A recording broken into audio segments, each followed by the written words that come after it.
Welcome to the Research Culture Uncovered podcast, where in every episode we explore what is research culture and what should it be. You'll hear thoughts and opinions from a range of contributors to help you change research culture into what you want it to be. Welcome to the Research Culture Uncovered podcast. My name is Ged Hall and I'm the Head of Research and Development at the University of Leeds. Today, this episode is a bit of a twist on my usual research impact content because I'm welcoming a new co-host and fellow impact nerd, Alix Brodie-Wray, to the Research Culture Uncovered podcast. Alix, I hope the nerd bit didn't offend you. Not at all. Not at all. Yeah. Yeah, excellent. I identify with that for sure. Yeah, that's good. That's good. Well, join the pack. So just to get us started, Alix, I wonder if you could give the listeners a quick overview of yourself and your current role at the university and where you started, where you were before as well. Oh, okay. Yeah, so my job title is very long. I'm the Faculty Impact Development Manager for the Faculty of Arts, Humanities and Cultures at the University of Leeds, which is very long. But yeah, I started out at the University of Brighton in the year 2004. Yeah, so I was living down south then. And I first started in an office role in a social sciences school. And then I spent quite a few years in student support. I was really lucky to do a master's for free at Sussex because we shared a med school. So I did my master's in the very useful subject of modernism, which doesn't quite pertain to what we might talk about shortly. But and then through that, I started studying a PhD. And I had to be part-time and obviously earn a certain wage. So I managed to get a research office job in a kind of pre-award role, I guess, submitting grant applications, and started getting involved in REF 2014, which was my first taste of impact. It was quite exciting and at Post 92 to have this new concept of impact.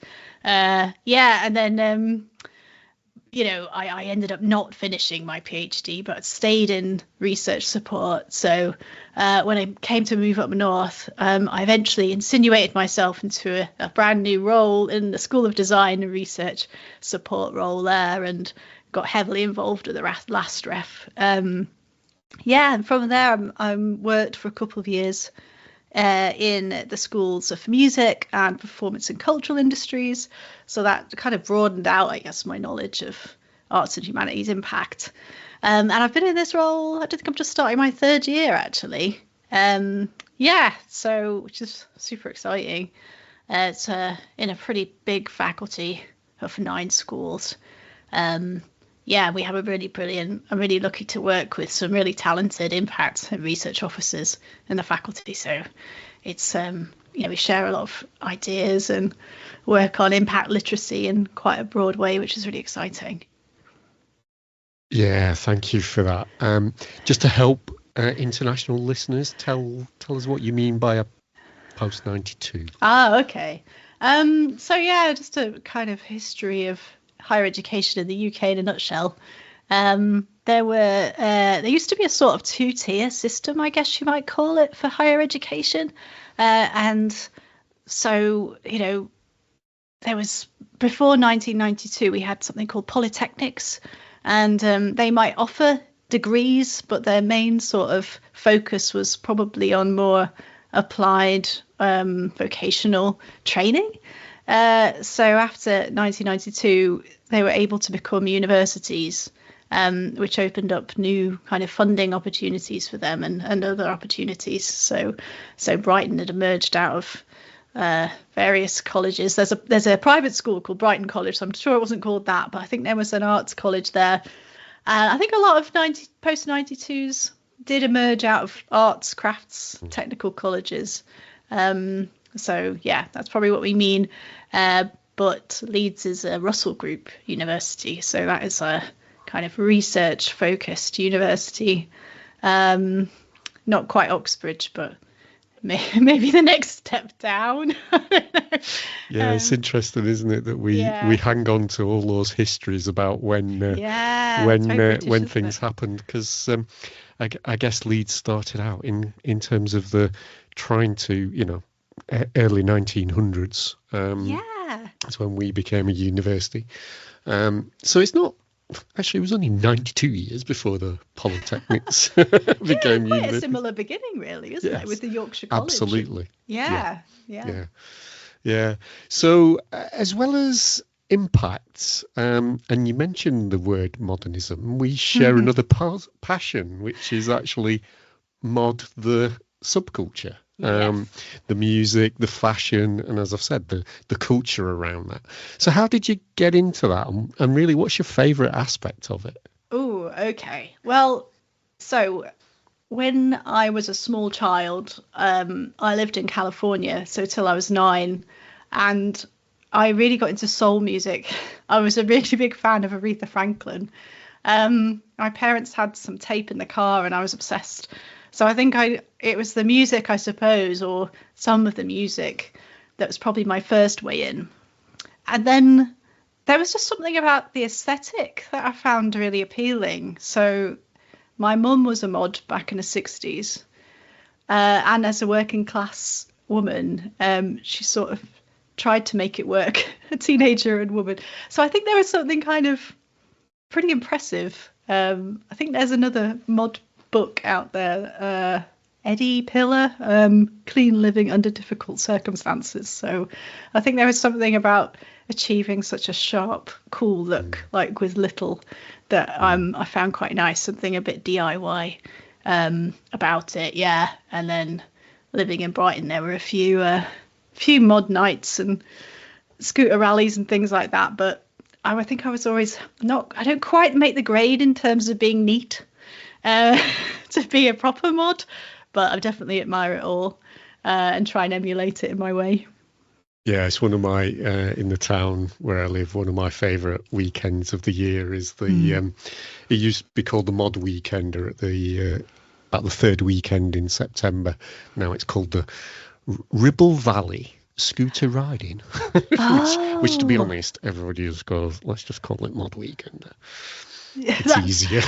Yeah, that's funny actually. Yeah. I was back in Brighton in the spring or summer, and it just coincided with the rally, and they were all coming down on their scooters, and it was kind of bittersweet because I guess I was living there 20 years ago. I was like, oh, everyone's still cool. Yeah, just a little bit wider and grayer. Yes. I was just about to say, I think I was born a bit late. I should have been a teenager in the 60s. But then I kind of go, oh God, I'd be old as well, even older than I am now.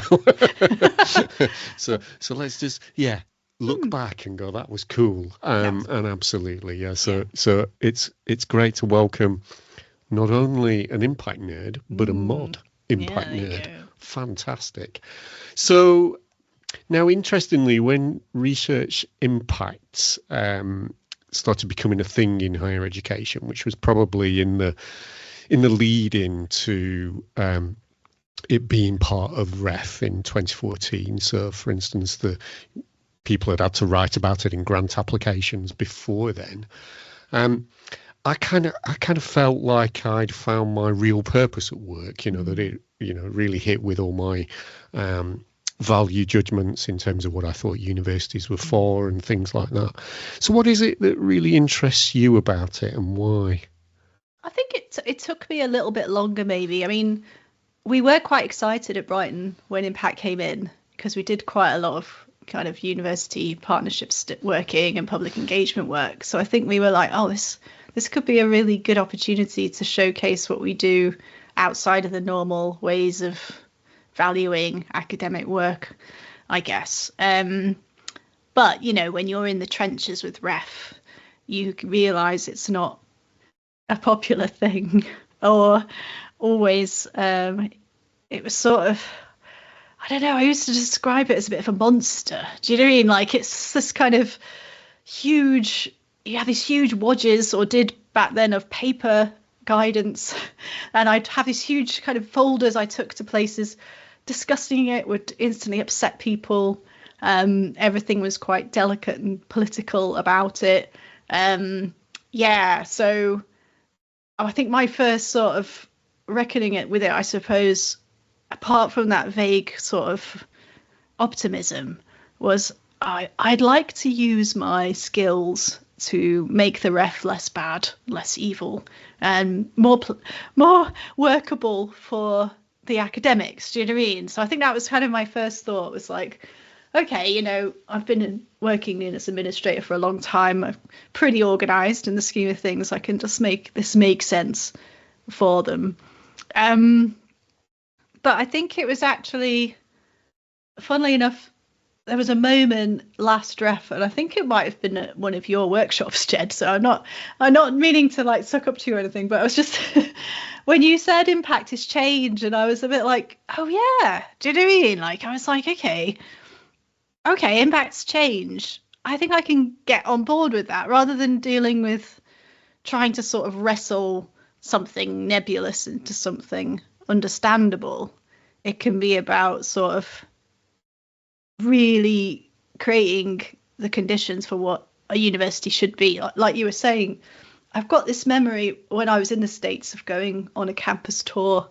I must have been University of LA. I don't think they would have taken us too far out of the city. And being aware of all these sorts of different people wandering around, and I think there was some kind of horrific stall on vivisection and other like political things everywhere.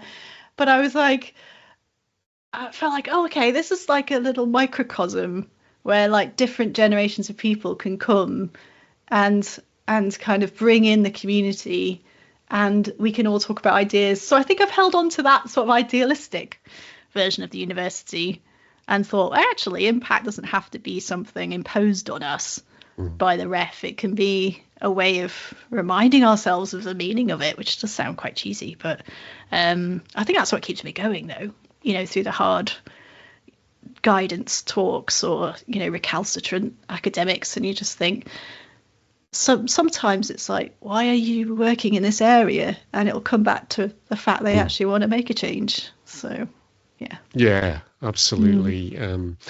There's something about, I used to try and pride myself in terms of one of my evaluation metrics for a presentation was, could I manage to get through it without saying the REF acronym? and keep everything centered in that, why you in it in the first place. Yeah. Why do you do what you do? What is it that is important about it? Yeah. Now demonstrate that to people who also think that, are likely to think that. So, that's definitely the richest way to impact, I think, and probably the one with the least number of rocks. I'm not saying there won't be bumps in any road, but the one with the least number of challenges. Yeah. A hard world for academics, across the board. It can be, it's a famously difficult sector in terms of like burnout and the pressure that academics feel. And I think it can drive them. I mean, I guess I saw it a bit. So I was my PhD was in the area of cultural studies. This is my take on it. But I felt like cultural studies came out of a kind of English lit, maybe a kind of well-intended, maybe a slightly wrong way of reading other people without really talking to them. But but to redress that, I think we got quite, I don't think I did, but the subject got quite mired in quite obscure philosophical concepts that were really hard to explain and really exclusionary to outsiders. So sometimes I've seen that academics having to feel very defensive about their discipline, or to sort of couch things in a complicated way to sort of prove they're clever or they deserve to be there. Whereas I think impact helps them get right back to the nitty gritty, which is good. That's a really interesting take on that. I'll have to remember that one. Now, we've mentioned a few times, just over in your answer there, the challenges, ref the evil thing and and stuff like that, and people are under pressure. And certainly I've noticed on my LinkedIn feed people mentioning a survey coming out of Australian universities where it looked like just about everyone is almost on the point of burnout. So what do you think are currently the biggest challenges for researchers in our community here in Leeds, and potentially, more globally, depending on how far you want to go with your answer? And, whether that's integrating impact into their research practice or other things. Yeah, well, I think it's all interconnected, I suppose. I guess there's been a lot of discourse in the UK that's quite anti-higher education, around the Brexit and we are sick of experts, we don't need experts anymore. And then in turn, this sort of tabloid discourse about Mickey Mouse degrees, where they'll find a module about something and decide to say you can get a degree in David Beckham or something. So I think there's been a sort of atmosphere, I guess, in the UK that's just not friendly to HE, and then that's doubly so for the arts and humanities, I think, or at least it's perceived to be within our community.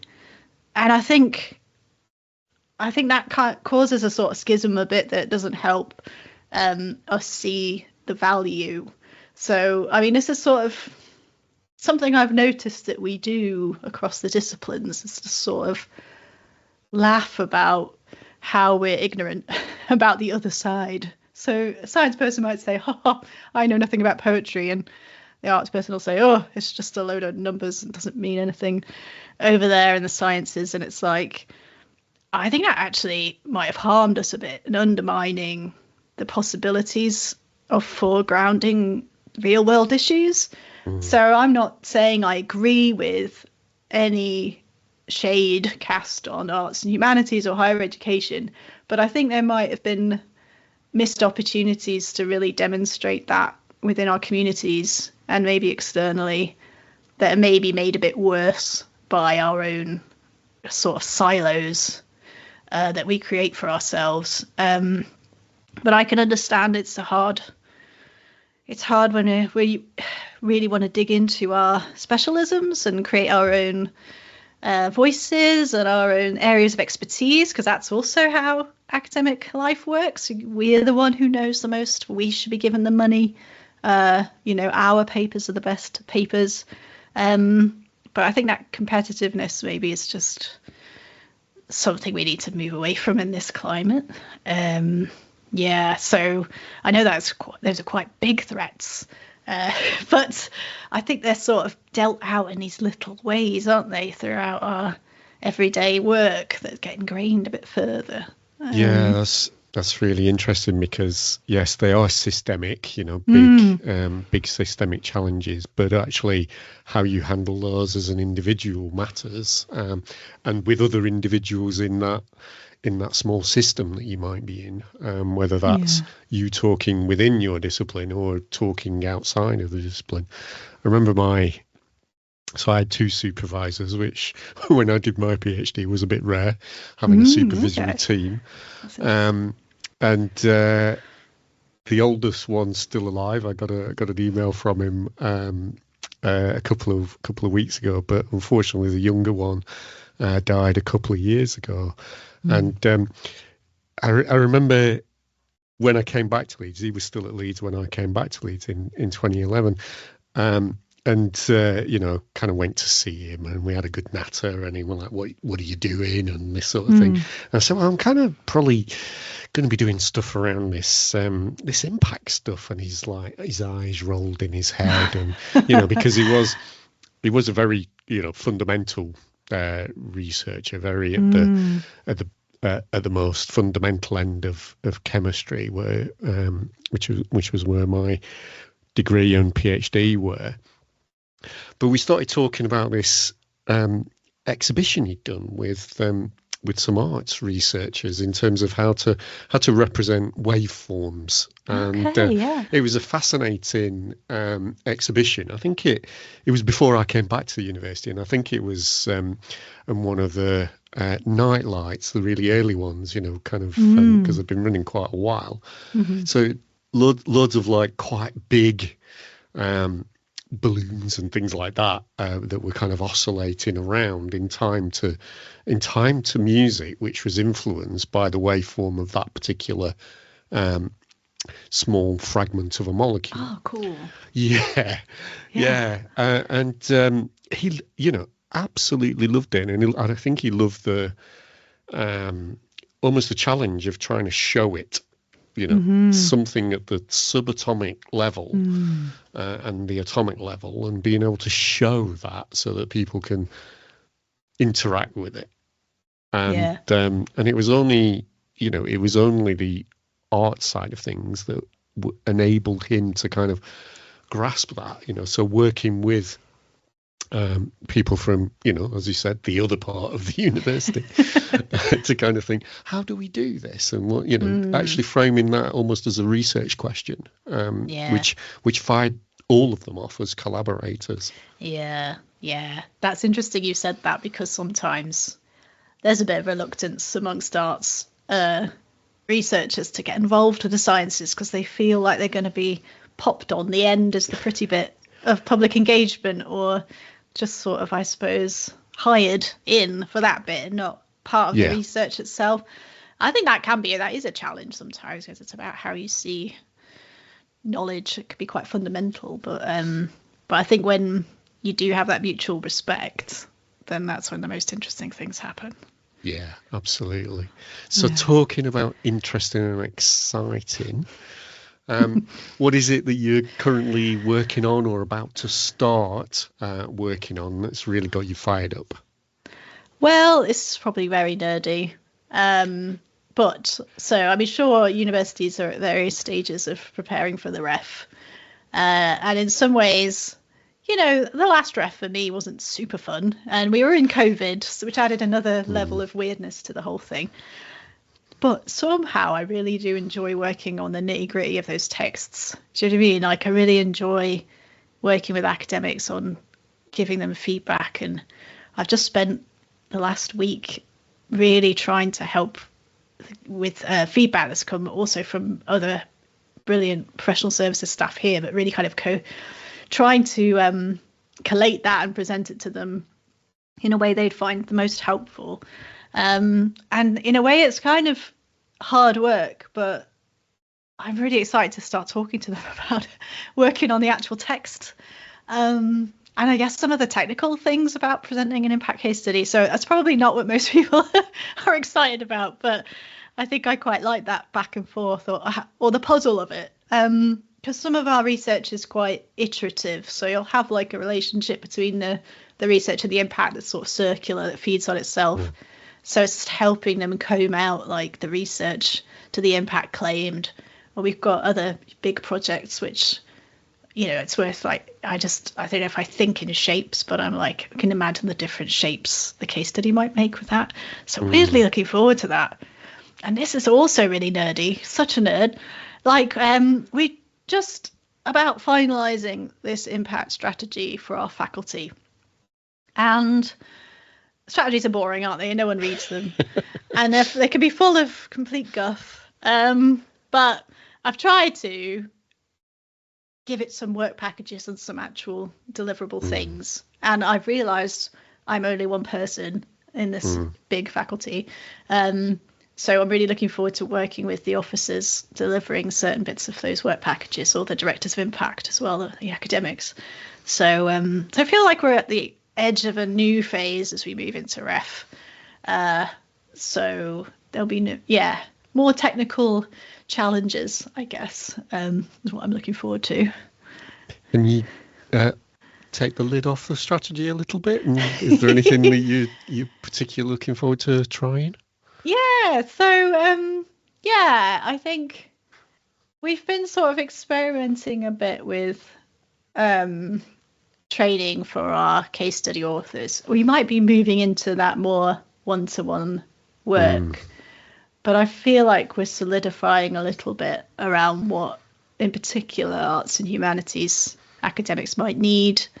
So, you know, things like the podcast and being involved in this podcast and, you know, at kind of creating things that have been in my brain for a while, like just getting them out and down on paper to start really creating a bit of a resource. I don't know what that looks like yet, but yeah, it's kind of what it looks like. So we've got some baselining coming up to try and figure out what the situation is. I don't know if that's a way of saying mapping, which can be useful sometimes, but other times it's a bit of busy work. But yeah, so I think getting those kind of ideas in my head down into workable work packages. We've got a really talented research communications and engagement manager, so he's going to be working with me in the summer as well, looking at how we present externally and how we can make our arts and humanities researchers a bit more visible out there as well. So yeah, I think that's one of the upcoming deliverables, I think, from our strategy. And I know we've talked about it, Ged, as well, like ethics, like ethical. That Reed and Jensen work stuck with me quite a lot. And we do have a guide to ethical approval for case studies. Not everyone's chuffed at the idea of having to get ethical approval, but I can see there's some medium-term gains there and just changing the way we think about impact and it being quite a bit more considered around that. Yeah, so it's not solidified yet. I was hoping to get some academics involved, but no luck yet.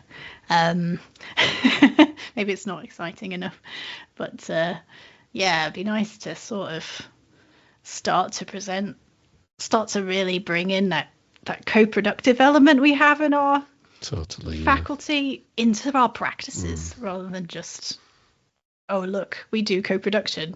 It's like, well, actually, how can that inform the way we actually work in our jobs? You know what I mean? And the day-to-day of an academic. Yeah, absolutely. You know, we can. It's dead easy to say it when you're kind of talking to an academic and kind of, this is the best way of, or likely to be the best way, or the least boulder strewn way of doing it. You know, through a co-productive mechanism. You know, if we then impose, we're kind of showing them how not to do it. Yeah, or if we just decide it's just a matter of ticking some boxes on a form, then we're not really doing a job there either. Yeah, it's like It's good to hear that you're thinking about that comms aspect, because I think you know, it's interesting. Both iterations of the ref, all of those case studies are into completely open, searchable databases. And you look across at university websites, and you know, soon after the results are announced and things like that, you see a few stories about you know, that are definitely related to probably a case study that's been submitted. But I don't think we actually kind of, universities do a lot of comms, but I think they do a lot of comms often at the start of research. Yes. Or about students. Yes. And I think we miss out on the end bit of the story of research often. You know, nobody's bothered that you got £5 million. What people are bothered about is what you did with it. Yeah, that's so true. I don't know if that's driven by us sort of competing with our peers. Yes. Probably is, which is probably an important thing to do to some degree. But it's like, actually, you know, if their organizations are looking for expertise in a specific area, where do they start? And how do they use websites? I mean, I think I'm a bit out of date with that as well. So it's been interesting speaking to our comms manager. That's the brilliant name of Joe Christmas. That is a good name. It is a good name. It's Joe Christmas. He worked previously at the British Academy. And his team there, you know, and the people he's connected to at the university who can really help with that. I think they call it search engine optimization. That's probably really old and I'm just very daft. But anyway, So I think it's been nice knowing, what my limits are and drawing on those teams to be like, right, how can we find get our research more searchable for colleagues, but also for people who don't know how a university works, Yeah. I think it's really important. And what happened? What happened because of our research? That's going to help, isn't it, with that issue of seeming irrelevant? Yes. Eventually. So in terms of your own content on, if I give you those few minutes of advertising space, what can listeners expect from episodes that you're going to be putting out? So I think there's a few strands to me in terms of obviously being passionate about impact, especially in the arts and humanities. And bringing that learning into the podcast. But also I've been in professional services for a really long time, and I'm really, I have a side interest as a co-chair for the ARMA Meta Research Special Interest Group. And I work on that with Chris Daly from LSE and Amy Milligan at Side Business School in Oxford, who are both fantastic, very busy colleagues. And I think what I bring to that sort of chairship is somebody, without the PhD who still feels able to participate in research. I mean, I'm a little bit funny in that I did have a go at it. So I'm not completely green in terms of research, if you count cultural studies, which of course you do. Yes. Yes. But it's so what I really want to do is encourage our people working in our fields to take the opportunities that seem to be coming out about participating in research on research. And I think impact's a particularly good one. And I know you've done a lot in this space as well, like it was fairly new in the world of this discourse, I suppose. So there's an opportunity for us to come in as professionals and help shape that discourse. But I think sometimes I've seen research managers and administrators feel a little bit like they aren't as clever as the academics, as they put it, or they don't have the skills. And I think actually having that operational knowledge or insight is really important. And I think if there was more of our voice, things would be much better. Anyway, but I'm hoping to maybe bring them in to talk a little bit about the role of research managers administrators in meta research and meta science, demystifying the use of the word science in that. It's just meaning pretty much research.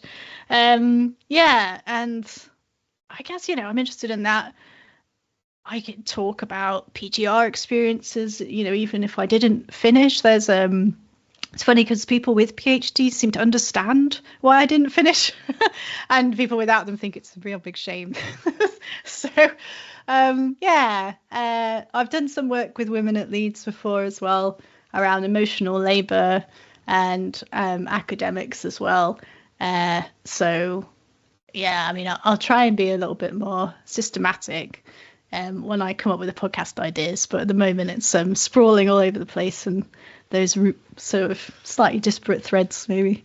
Well, it's a vast field, we when we came up with the title, and it was kind of like somehow we need to scale back somehow. But I think the growth in the number of hosts, because we started out at 6 of us, I think it was, and I think, what are we up to now? Is it 8? And we lost Tony on the way, unfortunately, because of his retirement. But that growth in scope and being able to kind of, not just go, oh, okay, we've got a broad interest in that. We can kind of start to drill down into different topics is really interesting. And I'm particularly interested in that meta research bit because so I'd love to see some things come out on that. Yeah. Do you think it's mostly, there's obviously our own practice needs to be research informed. So are you suggesting that the research information that we're using to base that on comes from our own practice rather than others researching on us and us just reading the paper? Oh, I don't know. I guess it varies, doesn't it? I mean, when you dig into who's involved, maybe it's more complicated anyway, and people just don't get cited or don't get foregrounded enough. Yeah, but there's a few ways of looking at it, isn't there? So we had a drop-in session last week, and I had the slide on what is meta-research and it's meta-science. So of course I'm like, I think I know, but I'm going to just, and I went down a bit of a rabbit hole. And it was interesting actually, because I was like, okay, so there's reasons we call it science, which are to do with the way we use science internationally as a word for research. But there's also a sort of way into it when you see some of the more prominent meta-science papers or meta-research papers that's bringing something more empirical than something that hasn't been very systematic. So it's almost like, okay, the way that we review is biased, so we're going to cut through that by being even more scientific. So it's sort of like doubling down on the scientific, but that's just part of the picture, isn't it? So the way I think of it then is, but the reasons why we're biased are probably social and cultural, aren't they? Do you know what I mean? Very So it's much also so, like, so it's like, so, and I think that was quite a nice realization, and it ties in a little bit with what I was saying earlier about interdisciplinarity, that actually we might think, oh, they're going over here to this very empirical view of proving, removing bias and being much fairer. But then it's like, but looking into the why, you're going to have to use some different methods. Did that answer your question quite? I'm not quite sure if it did. Well, we're on a tangent. It gave a different angle on it, yes. Okay. Yeah. All right. Yeah. So, Alex, I'm sure hopefully that's whetted listeners' appetites for what comes next. So would you like to end today by just saying goodbye to the listeners and maybe making a specific plug for anything you've definitely got in the plan? Yeah, I hope that all made sense. I think in my brain sometimes there are some longer paths to the same place. But I'm really looking forward to presenting on the podcast, and I'm hoping to bring in my co-chairs for the Meta Research special interest group to talk a bit more about their own experiences. So I think that was a really key bit of our drop-in. Really, it was very interesting hearing about the sorts of institutional barriers faced when you're not on the academic side, just in terms of putting a research grant in or trying to get published or finding time. So I think I'd like to bring in that sort of practical element to the research, meta research discussion. So watch out for that one for sure. Meanwhile, in the rest of my life, when I've emerged from a pile of impact case studies, I'll be talking actually again at the International Medieval Congress, this time with my colleague Eddie Meehan, about the role of research managers and administrators in research again. So if you want to sort of come along to the Medieval Congress. And you I'm can always maybe up for turn plugging that that into a podcast as well. Yeah, that's true. Yeah, because I got to speak last year at the about a paper that I drafted called The Problem of Arts and Humanities Impact, which is a slight provocation, but it sort of argues for a special understanding, not that impact is different in that space, but actually that we have more in common than we think, especially with pure sciences, and that actually arts and humanities is really good at getting people interested in things, and we always have audiences. So yeah, I'm working on a piece with the comms manager about that, which I hope to go out in some conduit or other over the next academic year. So you can look out for that as well. Excellent. And thanks for coming along today, and welcome to the podcast. Oh, thanks, Ged. Thanks for listening to the Research Culture Uncovered podcast. Please subscribe so you never miss out on our brand new episodes. And if you're enjoying the discussions, give us some love by dropping a 5-star rating and written review, as it helps other research culturists find us. And please share with a friend and show them how to subscribe. Thanks for listening, and here's to you and your research culture.